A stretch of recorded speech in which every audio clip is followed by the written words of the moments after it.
Hello students. आज हम discuss करेंगे यूनिट फॉर मेजरमेंट के बारे में कि we need of unit for measurement why.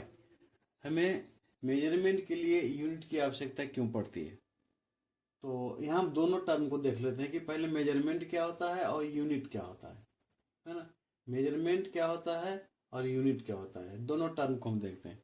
तो देखिए, साइंस में स्पेशल फिजिक्स में किसी भी चीज को बॉडी के नाम से जानते हैं। साइंस में फिजिक्स में किसी भी चीज को बॉडी के नाम से बुलाते हैं, चाहे कोई भी चीज हो, लिविंग थिंग हो चाहे नॉन लिविंग थिंग हो। तो किसी भी बॉडी का डिफिनिट शेप जानने के लिए या किसी भी बॉडी का डिफिनिट शेप देने के लिए हमें मेजरमेंट की आवश्यकता होती है। जैसे मान लीजिए आप शर्ट सिलवाने जाते हैं, तो टेलर क्या करता है, हमारे बॉडी पार्ट्स का, हाथ का, गर्दन का, है ना, बॉडी का माप लेता है ना। तो जो प्रोसेस हुआ नाप लेने का, वही कहलाता है मेजरमेंट। और यूनिट क्या हुआ, तो जैसे मान लिए कि किसी बॉडी का उसने माप लिया, वो है 55। तो ये 55 क्या है। अगर किसी से पूछा जाए कि 55 हुआ, ये 55 क्या हुआ, तो ये 55 कोई बोलेगा कि ये नंबर है, कोई बोलेगा कि 55 है, कोई बोलेगा कि नहीं ये 55 है, कोई बोलेगा नहीं ये 55 है। तो अलग अलग तरह का जवाब मिलता है, लेकिन हम जो चाहते हैं, जिस चीज को हम एक्सप्लेन करना चाहते हैं, वो जवाब नहीं मिल रहा है। मतलब कि हमने मेजरमेंट किया किसी चीज का, तो मेजरमेंट किस चीज में हम उसको लिखेंगे, इसके लिए हमें यूनिट की आवश्यकता होती है। जैसे मान लीजिए हम अपने बॉडी का मेजरमेंट किया, तो मान लिया वो है कितना, 55 सेंटीमीटर। तो ये हमारा हुआ यूनिट कि हमने मेजरमेंट किया, वो 55 सेंटीमीटर हुआ। या हमने मेजर किया किसी चीज का, तो 55 किलोमीटर हुआ। या हमने मेजर किया किसी अदर पार्ट का, वो 55 मीटर हुआ। ठीक है ना। तो इससे क्या पता चलता है कि ये जो नंबर है वो 55 सेंटीमीटर लेंथ बता रहा है, ये 55 किलोमीटर ज्यादा बड़ा लेंथ बता रहा है, ये 55 मीटर लेंथ बता रहा है, छोटा बता रहा है। तो सबसे छोटा लेंथ, उसके बाद ये बड़ा, उसके बाद ये सबसे बड़ा लेंथ। तो ये जो 55 हुआ, यही हमारा कहलाता है न्यूमेरिकल वैल्यू। ये न्यूमेरिकल वैल्यू हुआ जो हमें मेजरमेंट के द्वारा मिला। और ये जो हमने अल्फाबेट लिखा है, एम, के, एम, सी, एम, ये हमारा कहलाता है यूनिट। इसका मतलब क्या हुआ कि जो 55 है, 1 सेंटीमीटर का 55 टाइम्स है ना। 1 सेंटीमीटर का 55 टाइम्स, तब हुआ 55 सेंटीमीटर। उसी तरह से 55 किलोमीटर है, वो 1 किलोमीटर का 55 टाइम्स हुआ। इन सेम वे 55 मीटर है, वो 1 मीटर का 55 टाइम्स हुआ, है ना। 1 मीटर का 55 टाइम्स 55 मीटर, 1 किलोमीटर का 55 टाइम्स 55 किलोमीटर, और 1 सेंटीमीटर का 55 टाइम्स 55 सेंटीमीटर। मतलब सब 1 में है, यूनिट में है। लेकिन जब उसे हम 55 से मल्टीप्लाई करेंगे तो उतना टाइम्स हो गया, तब हम बोलेंगे 55 सेंटीमीटर हुआ, 55 किलोमीटर हुआ, 55 मीटर हुआ। इस तरह से हम मेजरमेंट के बारे में ये बोल सकते हैं कि मेजरमेंट क्या हुआ। तो मेजरमेंट एक प्रोसेस है जो कंपेयर करता है। वो क्या करता है, कंपेयर करता है, किससे,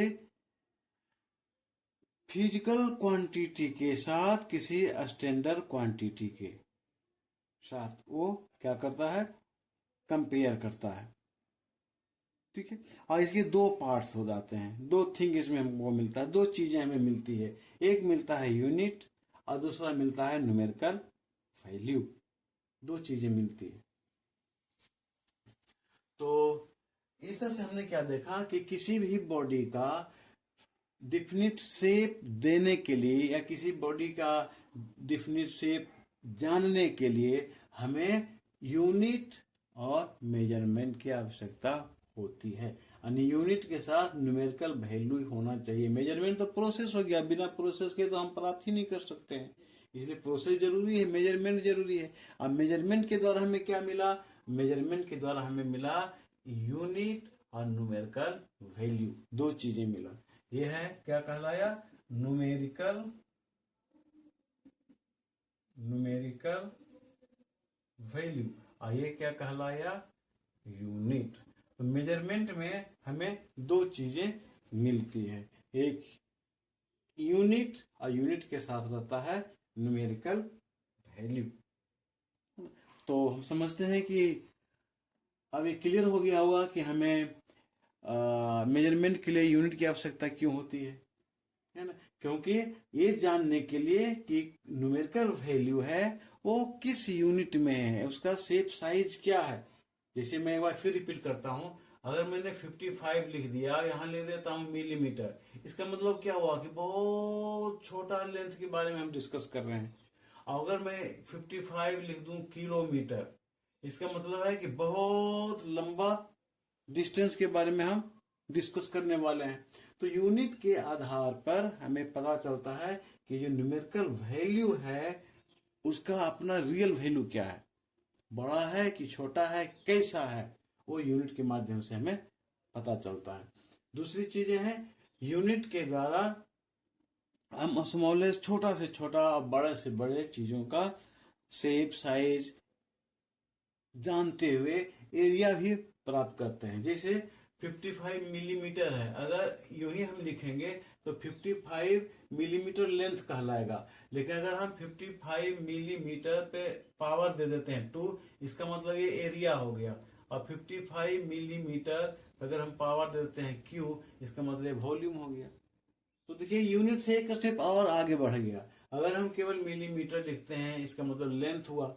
अगर हम मिलीमीटर पर पावर 2 दे देते हैं, अब ये लेंथ नहीं हुआ, अब ये क्या हो गया? एरिया हो गया। और मिलीमीटर पर अगर हम पावर क्यू दे देते हैं, तब लेंथ भी नहीं हुआ, एरिया भी नहीं हुआ। अब तीसरा चीज हो गया क्या? वॉल्यूम। तो यहां मैं लिख देता हूं, इसका मतलब क्या हो गया? LENGTH, length. इसका मतलब क्या हो गया? AREA, area. और इसका मतलब क्या हो गया? वॉल्यूम। वॉल्यूम हो गया। तो देखिए यूनिट तो यहाँ केवल पावर 1 के साथ है, यहाँ अलग अलग पावर हम देते हैं तो उसका अलग अलग मीनिंग होता है।